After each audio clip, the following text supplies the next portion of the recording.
자, 오늘 말씀은 일명 시내산 언약이라고 불리는 말씀인데요. 하나님께서 이스라엘 백성들과 언약을 체결하는 내용입니다.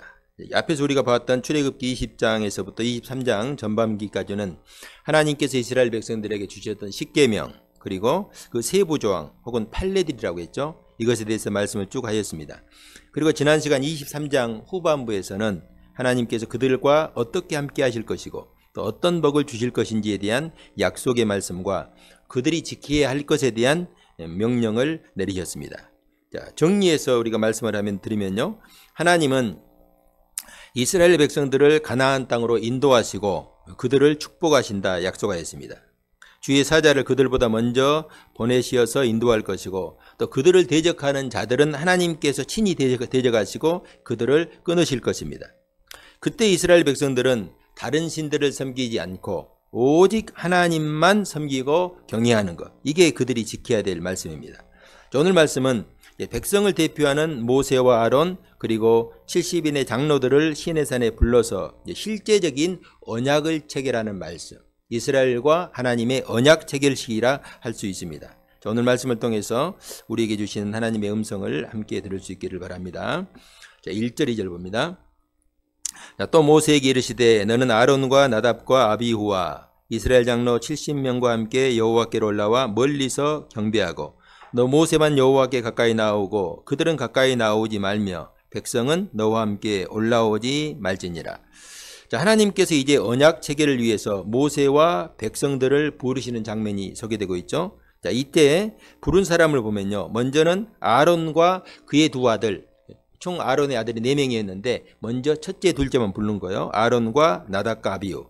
이들은 장차 하나님께서 세우실 제사장 그룹이에요. 그리고 이제 이스라엘 장로 70명인데 이들은 이스라엘 12지파를 대표하는 백성의 지도자들입니다. 그리고 마지막은 모세가 있는데요. 자, 하나님은 시내산에서 이스라엘 백성들과 언약을 체결하시면서 모든 백성들은 시내산 아래에 머물게 하고 그들을 대표하는 제사장들과 백성의 장로들만 시내산에 올라오게 하십니다. 자, 그런데 그들조차도 시내산 꼭대기에는 올라오지 못하게 하시고 모세만 가까이 부르십니다.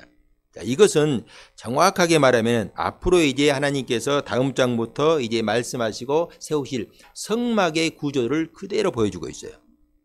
이 당시는 아직 아론의 이 자손들에게 대제사장 직위가 주어지지 않았기 때문에 아론과 그의 아들들과 백성의 장로 70인이 이제 제사장을 상징하는 그 그룹, 구별된 자리를 대신하고 있고 모세는 지성소에 들어가는 대제사장 역할을 하고 있다, 이렇게 볼 수가 있습니다. 자, 이러한 배치는 하나님이 지금 임재하신 시내산이 하나님의 거룩한 성소임을 드러내고 있습니다.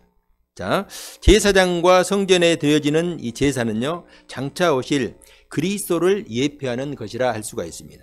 그리고 이제 제사에 쓰여지는 짐승으로부터 시작해서 모든 기구들 그리고 제사 행위 등 모든 것들이 예수님을 가리키는 예표들입니다. 그래서 이것들은 하나님이 가르쳐 주신 대로 만들고 명령하신 대로 그대로 지켜야 돼요. 그렇기 때문에 우리가 구약에서 소개되는 성막의 구조, 제사장이 드리는 제사, 이런 것들이 참 복잡하고 우리로서는 생소하지만은 이것들을 잘 이해하고 배우면은 예수 그리스도가 어떤 분이신지, 어떤 속성을 가지고 있는지 깊이 알 수가 있습니다. 자, 이미 하나님께서 주셨던 십계명, 그리고 여러 가지 판례들, 미시파트라겠죠? 이런 것들, 그리고 하나님과 맺어진 언약은 결국은 이 이스라엘 모든 백성들을 하나님께로 인도하는 몽학선생과 같은 역할을 할 것입니다. 자, 갈라디아서 3장 24절에 보면요, 이렇게 말씀하고 있어요. 이같이 율법이 우리를 그리스도께로 인도하는 초등교사가 되어 우리로 하여금 믿음으로 말미암아 의롭다함을 얻게 하려 함이라, 이렇게 말씀합니다. 자, 바울사도는 율법이 우리를 그리스도께로 인도하는 초등교사가 된다, 이렇게 증거하는데 지금 우리가 보는 성경이 개정 성경이거든요. 이전에 봤던 성경, 이제 그게 개역 한글 성경인데 거기에는 여기 소개된 초등교사가 몽학선생이라고 이제 번역이 되어 있어요. 몽학선생이라는 단어가 우리에게는 좀 생소하죠. 그런데 저는 오히려 말씀을 준비하면서 초등교사보다는 오히려 몽학선생이 본문의 말씀을 우리에게 전달하는데 더 오히려 더 이해하는 데 더 쉽다, 쉬운 표현이다, 이렇게 저는 생각했어요. 왜냐하면은 초등교사 그러면은 우리가 지금 가지고 있는 뭐 유치원이나 뭐 초등학교 교사를 생각할 수 있기 때문에 잘못된 판단을 할 수가 있습니다. 그런데 몽학 선생은 조금 이걸 우리가 지금 쉽게 생소한 단어지만은 이걸 쉽게 설명하면은 훨씬 더 쉽게 이해할 수가 있어요. 여러분, 당시 몽학 선생이라는 단어는요, 당시 이제 그 사회에서 이제 좀 부유한 층에 있는 이제 그 사람들이 자신의 자녀들을 위해서 가정에 두는, 오늘날로 말하면 가정교사와 같은 그런 신분입니다. 어린아이가 어느 정도 성장하기까지 보모의 역할을 해요. 그래서 아이들이 뭐 서당이나 학교에 가면은요, 선생님이까지 인도해주고, 그리고 아이가 끝나면 끝나는 시간에 맞춰가지고 또 선생님으로부터 가정으로 무사히 데리고 오고, 이것을 아이가 어느 정도 성장할 때까지 맡아서 감당하는 게 몽학 선생이거든요. 그러니까 율법이 우리에게 그런 역할을 한다 하는 거예요. 하나님이 우리에게 율법을 주신 것이 그 율법을 지켜서 우리가 의롭게 되어서 하나님의 자녀되고 구원되는 것이 아닙니다. 만약 여러분 우리가 율법을 지켜서 의롭게 될 수 있다고 한다면은 하나님은 예수님을 이 땅에 보내시지 않았을 것입니다.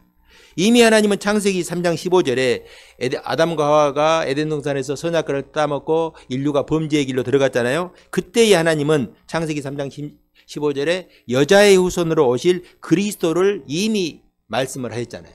이미 하나님께서는 그리스도가 필요할 것을 아셨어요. 무슨 말인가 하면은, 하나님은 율법을 주실 때 이스라엘 백성들이 이 율법을 지켜서 의롭게 될 수 있다고 생각하지는 않았다는 것입니다. 그러면 우리는 이렇게 생각할 수 있죠. 그러면은 율법을 지켜서 의롭게 되지도 못할 이 율법을 왜 우리에게 주셨습니까? 이렇게 생각할 수 있잖아요. 그런데 하나님이 우리에게 율법을 주신 것은 율법을 통하여서 우리 인생이 얼마나 연약하고 죄악된 존재인가 깨닫고 알라는 것입니다.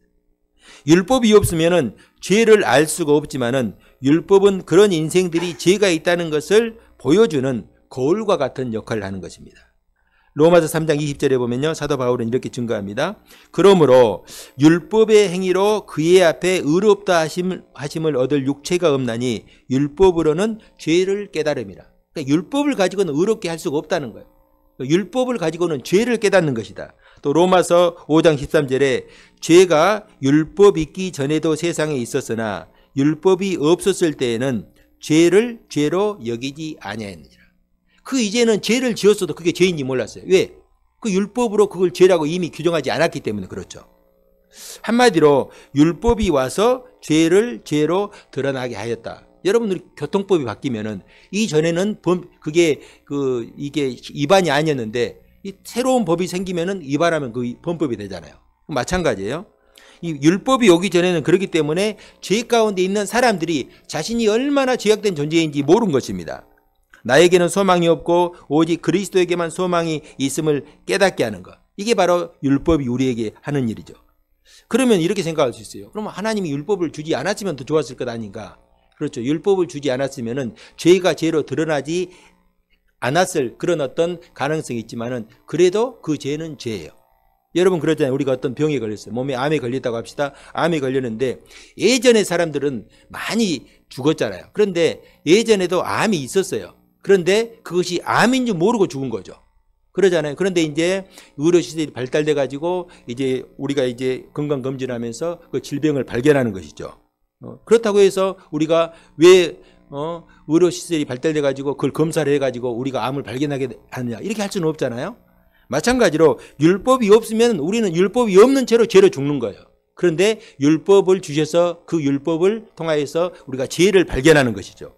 죄를 발견하면서 나에게는 소망이 없는 존재구나. 우리에겐 소망이 없구나. 그러면서 이제 예수 그리스도께 나아갈 수 있다는 것입니다.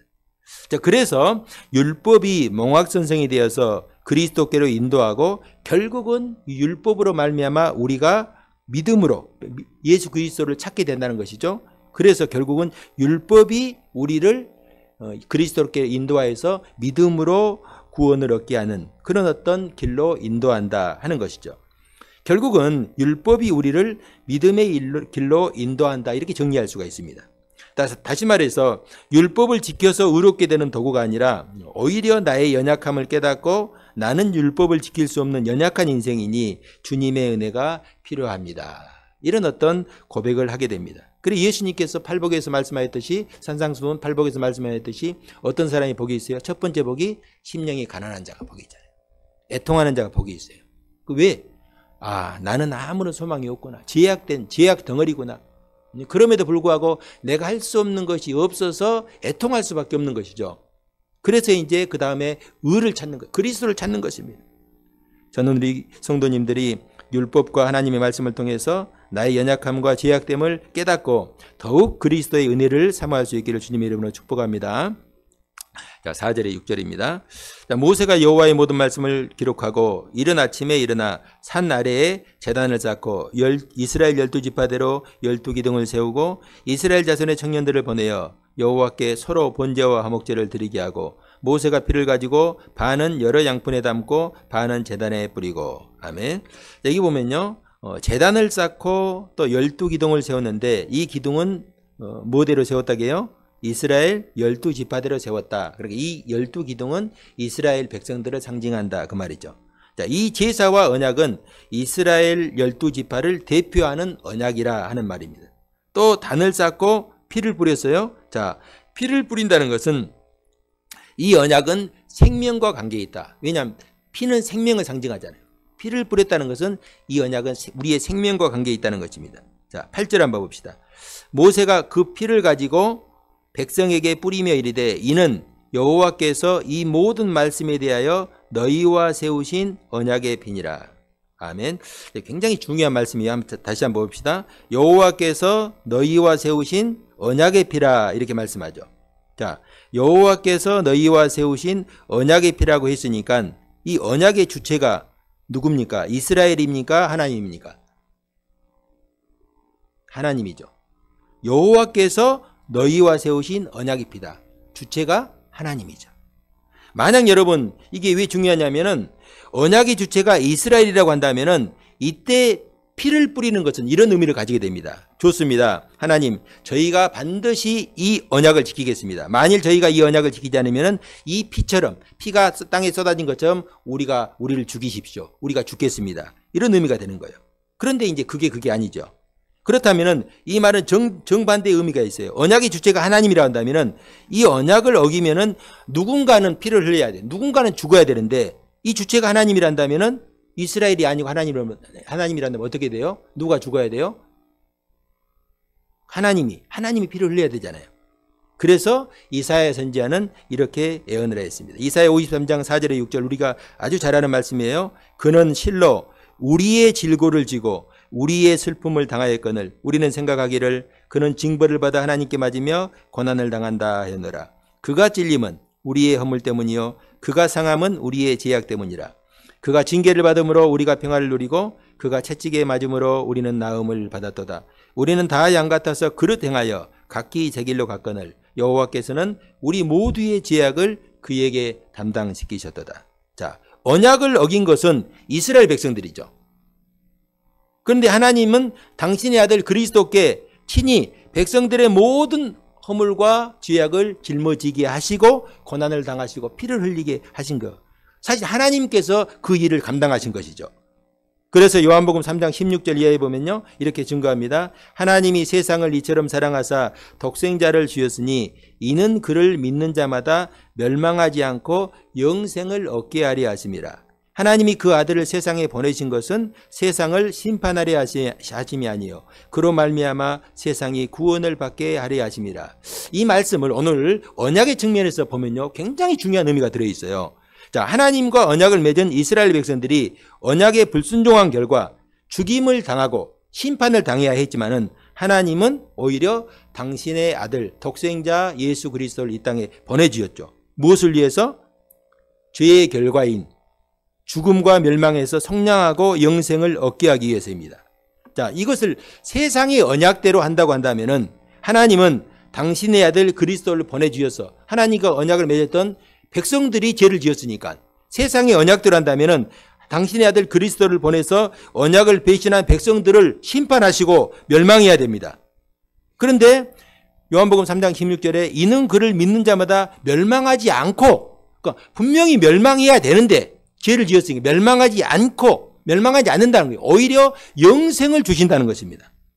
그래서 유대인들은요, 이제 하나님의 약속하신 그리스도가 오시면은 이제 구약에서 이 선지자들을 통해서 그리스도가 오신다고 했으니까 그들은 이것을 이렇게 생각했어요. 그리스도가 오시면은 언약을 어긴 죄악된 인생들은 심판하시고 멸망하신다. 그러니까 자신들은 의로운 의인이니까 하나님의 선민이니까 이 하나님을 대적하는 이방 민족들을 다 심판하시고 특별히 이제 신약에서 로마가 이스라엘 백성들을 압제하니까 로마를 심판하시고 그들을 지옥불에 여시고 자신들은 구원하실 것이다. 이렇게 생각한 거예요. 왜? 자신들은 의롭다고 생각하기 때문에. 그런데 오히려 예수님은 세상을 심판하라 하기 위해서 오신 것이 아니라 그로 말미암아 구원을 얻게 하기 위해서 오셨다 하는 것입니다. 이를 위해서 그리스도께서 피를 흘리시고 대속의 죽음을 당하셨습니다. 이것은요 이미 창세기에서 아브라함과 맺었던 언약에서도 잘 드러나고 있죠. 창세기 15장에 보면은 하나님께서 아브라함과 이제 언약을 맺어요. 이제 처음 언약을 맺었는데 그때 보면요 하나님께서 아브라함에게 말씀하신 대로 아브라함 3년 된 암소 그리고 또 암염소, 순양, 산비둘기, 집비둘기 새끼를 가져다가 다 그 짐승을 잡아가지고 짐승의 중간을 쪼갰어요. 그 당시는 언약을 하면 그래요. 짐승을 딱 절반으로 쪼갭니다. 절반으로 쪼개가지고 양쪽에 딱 갈라놔요. 이렇게. 짐승이 절반 쪼개가지고 갈라놓고 양쪽으로 이렇게 벌려놓습니다. 그러면은 언약을 체결한 당사자들이 두 손에 횃불을 들고 불을 들고 그 가운데를 둘이 지나가는 거예요. 그리고 맹세를 하는 거예요. 이게 언약의 맹세예요. 이게 무슨 의미를 가지냐? 우리 둘 중에 언약을 배신한 사람은 이 짐승이 쪼개진 것처럼 우리도 쪼개질 것이다. 절대로 배신하지 않겠다는 그런 언약이죠. 자, 이때에 그런데 하나님은 아브라함과 함께 이 언약을 맺기 위해서 아브라함에게 짐승을 쪼개놓게 했는데 하나님께서 아브라함을 깊은 잠에 빠지게 하시고 아브라함이 꿈속에서 이렇게 보니까 환상 중에 보니까 그때 타는 횃불이 하나님 보이지 않으니까 타는 횃불이 쪼갠 짐승 사이로 지나가는 거예요. 누가 지나갔어요? 하나님이 지나가신 거예요. 여러분 하나님께서 세우신 언약은 우리와 함께 언약을 세우시지만 하나님께서 홀로 친히 지키신다. 왜 그래요? 우리는 언약을 지킬 수 없으니까. 이스라엘 백성들이 언약을 지키지 못해서 언약이 파기되어야 할 때 하나님은 친히 백성들을 대신하여서 피를 흘릴 대속자를 준비하신 것입니다. 오늘 본문의 언약식 역시 이런 측면에서 생각할 수가 있어요. 자, 9절에서 11절 다시 한번 봅시다. 모세와 아론과 나답과 아비후와 이스라엘 장로 70인이 올라가서 이스라엘의 하나님을 보니 그의 발 아래는 청옥을 편 듯하고 하늘같이 청명하더라. 하나님이 이스라엘 자손들의 존귀한 자들에게 손을 대지 아니하셨고 그들은 하나님을 뵙고 먹고 마셨더라. 아멘. 여기 보면요.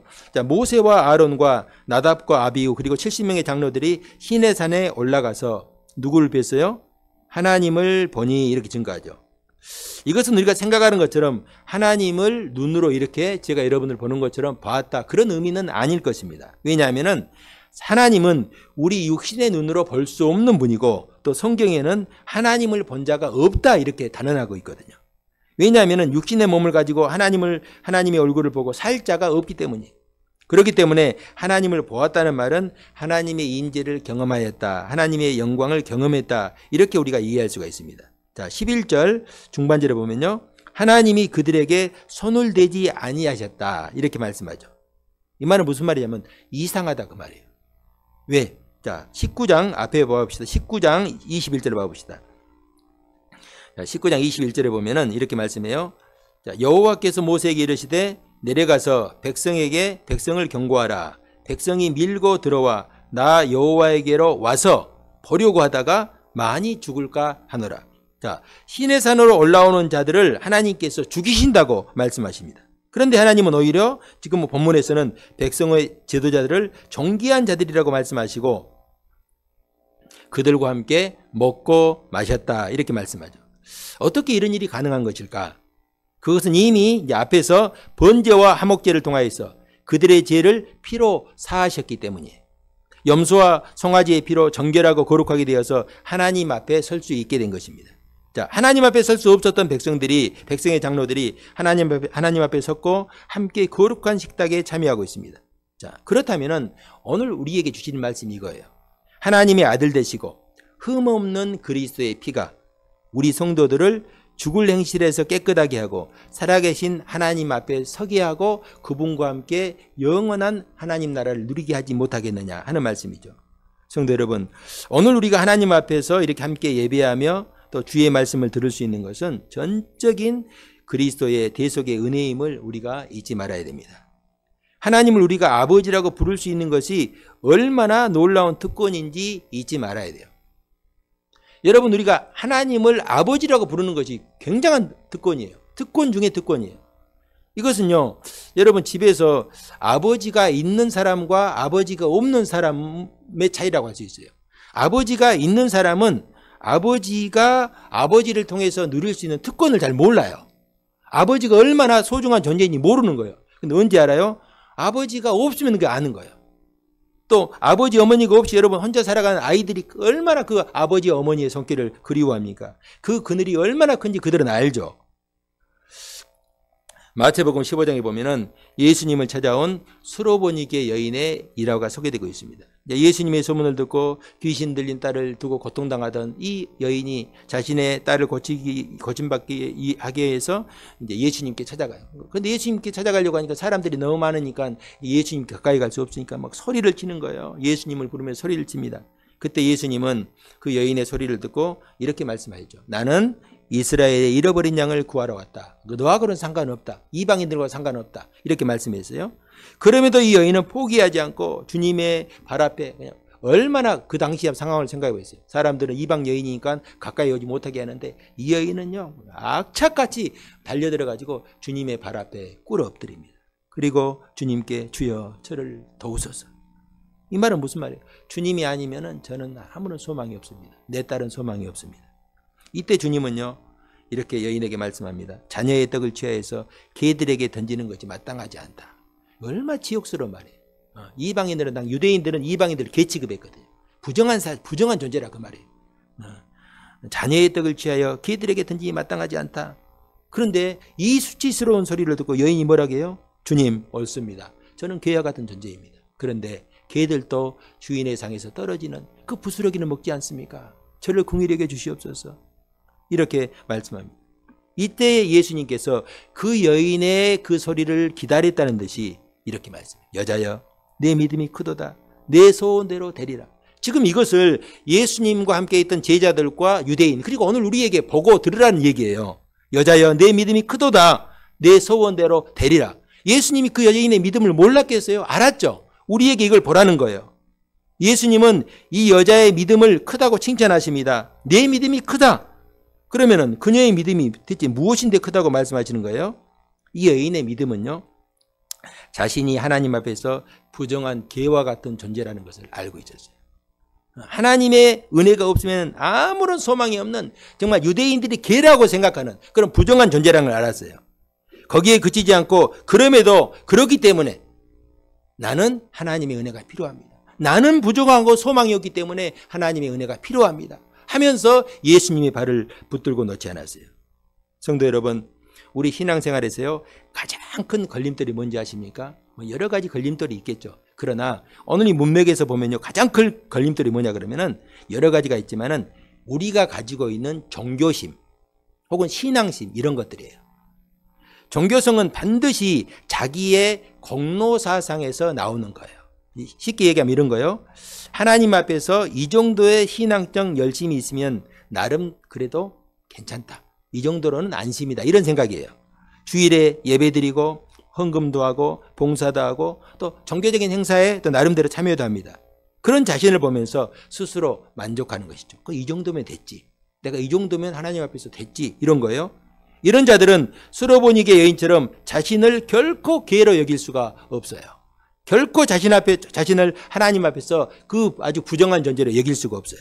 오히려 예수님의 식탁에 초대된 세리와 창기와 죄인들을 보고 눈을 흘기고 손가락질하고 예수님을 향하여서 세리와 창기들의 친구다 하면서 비난을 할 수 있는 거예요. 나는 그렇지 않다는 거예요. 나는 나름대로 어느 정도 준비가 되어 있다는 것이죠.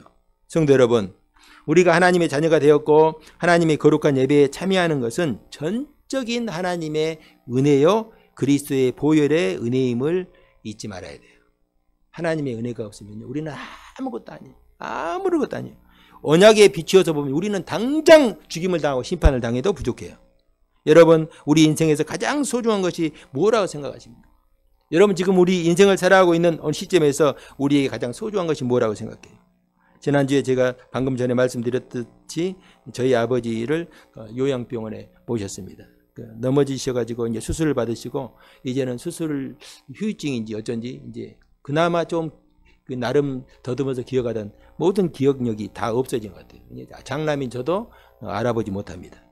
지난주에 이제 어머니를 모시고 아버지를 찾아뵀는데 그 뵈는 것만으로도 상당히 너무나 좀 가슴이 좀 아프고 또 아려웠습니다. 그런데 그 누군지 알아보지 못하고 말씀도 제대로 못 하시는데 제가 아버지께 이제 가까이 가가지고 손을 잡고 이제 이런저런 얘기를 하는데 아버지께서 저희 손을 꼭 잡고 저를 보시고 주위에 있는 이 자녀들을 가족들을 보시면서 어느한 말투로 말씀 잘 못하시니까 어느한 말투로 분명하게 이렇게 두 번 말씀하시는 거예요. 걱정하지 마. 걱정하지 마. 이렇게 말씀하시는 거예요. 저는 그 말씀이 얼마나 위로가 되었는지 모릅니다. 지금 제 아버지에게 필요한 것은요. 세상에 금은보화도 아니고 부귀영화도 아니에요. 그리고 또 지금 거기서 치료받고 건강하면 또 얼마를 더 사시겠어요. 여러분, 하나님께서 예비하신 천국에는 우리 아버지에게 필요한 것이 없어요. 고단한 인생의 삶을 끝내고 하나님이 예비하신 천국 잔치에 참여할 수 있다면 그보다 더 귀한 축복이 어디 있겠어요. 여러분, 이게 저희 아버지에게만 필요한 게 아니에요. 우리 모든 인생들이 돌아가야 될 집이 바로 하나님 아버지가 계시는 집이다. 오늘 모세가 올라가서 하나님과 누리는 이 영광의 자리, 그리고 백성들을 대표한 이 아론과 나답과 아비후 그리고 70명의 장로들이 하나님 앞에 모여서 하나님과 음식을 나누는 이 자리, 이게 우리가 장차 하나님 앞에 나아가 누리게 될 천국 잔치를 상징하는 거예요. 저는 우리 성도님들의 심령에 하나님께서 우리를 위해서 예비한 이 영원한 천국 잔치에 대한 믿음과 소망으로 충만하시기를 주님의 이름으로 축복합니다. 자, 12절 봅시다. 여호와께서 모세에게 이르시되 너는 산에 올라 내게로 와서 거기 있으라. 내가 그들을 가르치도록 내가 율법과 계명을 친히 기록한 돌판을 내게 주리라. 자, 여호와께서 이제 모세만 산에 올라오라고 하죠. 이미 이들은 사실은 시내산에 올라왔어요. 제가 시내산을 가봤잖아요. 근데 그 시내산이 진짜인지 가짜인지 막 갑론을막 하는데 하여튼 제가 이스라엘 시내산에 한번 가봤어요. 시내산이라고 지금 말하는 곳에 가보니까 산이 하나가 아니고 산에 올라가면은 또 그 뒤에 또 봉우리가 있고 그래요. 그러니까 아마 이제 그 아론과 70명의 이 지도자들은 산에 이제 중턱 정도 올라가지 않았는가. 봉우리가 여러 개 있어요. 그러니까 더 깊이 이제 모세를 불러 오르시는데 성막에 비유하면은 대제사장이 마지막 지성소에 들어가는 것처럼 모세가 하나님을 만나러 더 깊이 들어갑니다. 자, 그리고 이제 17절, 18절 한번 봅시다. 자, 산 위에 여호와의 영광이 이스라엘 자손의 눈에 명렬한 불같이 보였고 모세는 구름 속으로 들어가서 산 위에 올랐으며 모세가 40일 40야를 산에 있으니라. 아멘. 자, 모세가 하나님께 올라간 후에 자, 여호와의 영광이 이스라엘 백성들에게 보이는 거예요. 근데 어떻게 보였어요? 맹렬한 불같이 보였다. 이렇게 말씀하잖아요. 자, 다른 번역 성경을 제가 보니까 타오르는 불처럼 보였다. 그리고 태우는 불처럼 마치 모든 걸 태워버릴 만한 그런 어떤 무서운 불처럼 보였다고 번역합니다. 그러니까 하나님을 멀리서 볼 때는 이처럼 태우는 불처럼 타오르는 불처럼 모든 것을 태워버리는 그런 불같이 보였다는 거예요. 자, 이것을 좀 우리가 좀 이해하기 위해서 바로 앞에 20장 18절 19절 한번 봅시다.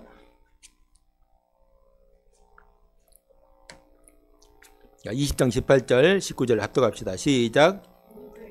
우리야 번개와 나팔 소리로 산의 연기를 본지라. 그들이 볼 때 떨며 멀리 서서 모세에게 이르되 당신이 우리에게 말씀하소서 우리가 들으리이다. 하나님이 우리에게 말씀하시지 말게 하소서 우리가 죽을까 하나이다. 아멘. 자, 백성들의 마음에 이 하나님의 그 타오르는 불을 보는 순간 아, 우리가 가까이 하면 죽겠다 하는 두려움이 이렇게 든 거예요. 그런데 여러분 오늘 본문 다시 모세를 보시기 바랍니다. 멀리서 백성들이 봤을 때는 불같이 타오르는 하나님, 두려운 하나님, 죽음을 생각나게 하는 하나님인데 오히려 모세는요 그 불 쪽으로 들어가니까 어떻게 되었어요? 하나님을 배웠는데 어디에서 배웠어요? 구름 속에서 하나님을 배웠다. 여기는 구름은 불과 지금 반대되는 개념으로 사용하고 있어요. 그러니까 멀리서 보는 하나님과 가까운 곳에서 뵙는 하나님이 다르다라는 말이죠. 여러분 모세가 40일 동안 시내산에서 올라가서 40일을 지냈어요. 한번 생각해 보세요. 40일 동안 모세가 뭘 했겠어요? 그가 가지고 간 돌판에 하나님께서 불러주신 십계명을 막 이렇게 새겨 넣었을까? 40일 동안? 하나님께서 십계명을 새겨 넣는다고 했죠. 친히. 성경에 설명은 없지만은 모세는 그곳에서 40일간 하나님과 깊은 영적인 교제를 나누었을 것입니다. 그곳에서 이루 형용할 수 없는 하늘의 영광을 경험했을 것입니다. 이 경험은요, 우리가 장차 이제 천국에서 경험할 것인데, 예수님께서 공생애를 사실 때에 변화산에 올라가서 베드로와 야고보 요한 데리고 변화산에 올라가셨을 때에 그 경험을 한번 잠깐 맛보기로 보여줬어요. 그 베드로가 얼마나 그때 그 광경이 영광스러운가. 예수님께서 모세와 엘리야와 함께 그 나누셨던 그 친밀한 광경을 보고 예수님 내려가지 말고 여기다가 초막셋을 짓고 여기 삽시다. 얼마나 좋았으면 그렇게 했어요? 여러분, 하나님께서 우리에게 주시고자 하는 것이 바로 그런 거예요. 우리는 하나님과 멀리 떨어진 곳에서 내가 하나님께 벌만 안 받고 내가 적당히 믿어가지고 지옥만 안 가면 된다. 이런 것을 원하는 것이 아니라 하나님의 영광에 참여해서 영원한 기업을 누리고 하나님과 친밀한 관계를 유지하는 것. 여러분, 이런 사실을 감안하면은 예수를 믿는다고 하면서도 신앙 깊숙이 혹은 교회 중심에 들어오지 않고 주변만 이렇게 맴도는 것은요, 굉장히 좀 안타까운 현실이라 할 수가 있어요. 왜냐하면 주변에서 맴돌면서 하나님을 바라보는 것과 깊숙이 들어와서 하나님을 경험하는 건 전혀 다르거든요. 이런 말이 또 있어요. 좀 안타깝지만은 교회에 다니는 건 좋지만은 너무 교회에 빠지면 곤란하다. 이런 말 들어본 적 있죠? 뭐가 곤란하죠? 그건 이단들 하는 말이고. 여러분, 우리가 이런 말은 하지 않을 거예요. 예를 들어서 자녀들 공부시키는데 자녀들한테 너희들 공부 잘하는 건 좋지만은 너무 잘해가지고 서울대학교를 수석으로 들어갈 정도로 공부하면 절대로 안 된다. 이런 말 하는 사람이 있어요? 혹은 돈을 많이 버는 건 좋은데 너무 많이 벌어가지고 은행에서 와가지고 줄 설 정도 돈을 벌면 안 된다. 이렇게 말하는 사람 없잖아요. 여러분, 우리의 신앙이 왜 뜨겁지도 않고 차지도 않을까? 그것은 하나님을 통하여서 누리는 하늘의 영광, 그분과 누리는 교제, 그분이 약속한 영원한 하나님 나라를 제대로 알지 못하기 때문에 그래요. 천국을 온전히 우리가 경험하지 못하기 때문에 그래요. 예수님은 천국은 마치 밭에 감추인 농부와 같다 했잖아요. 그 천국을 한번 경험하면 제대로 맛을 보면은 자신의 모든 것을 다 팔아서라도 반드시 사고야 마는 것이 천국이다라는 것이죠. 우리는 예수 믿고 지옥만 안 가면 되는 그런 존재가 아닙니다. 하나님은 우리를 하나님의 자녀로 삼으시고 우리와 친밀하게 교제하시기를 원하십니다. 주님을 마음속에 주인으로 모시고 주님과 동행하시기를 원하십니다. 히브리서 4장 16절에 그러므로 우리는 긍휼하심을 받고 때를 따라 돕는 은혜를 얻기 위하여 은혜의 보좌 앞에 담대히 나아갈 것이니라. 저는 우리 성도님들이 하나님을 두려워하지 않고 때를 따라 돕는 은혜를 소망하며 주님 앞에 담대히 나아갈 수 있기를 주님의 이름으로 축복합니다. 사랑하는 성도 여러분, 시내산의 언약은요, 결국은 하나님의 은혜이고 선물이고 축복이에요. 하나님의 율법, 하나님의 언약은 결국은 우리에게 선물이죠. 축복이죠. 하나님께서 우리를 택하시고 언약의 자리로 불러주었다는 것은 어마어마한 축복이고 영광입니다. 하나님은 저와 여러분을 부르시고 그리스도 예수 안에서 영원한 언약을 세워주었습니다. 그리스도의 피가 우리를 모든 죄에서 구속하셨고 우리를 하나님의 자녀로 삼으셨습니다. 얼마나 크고 놀라운 은혜입니까? 그렇다면 우리가 이 은혜 안에서 하나님의 영광 안에서 주님과 동행하는 삶을 살면서 하나님이 더 깊이 알고 영원한 천국을 소망하며 살 수 있어야 됩니다.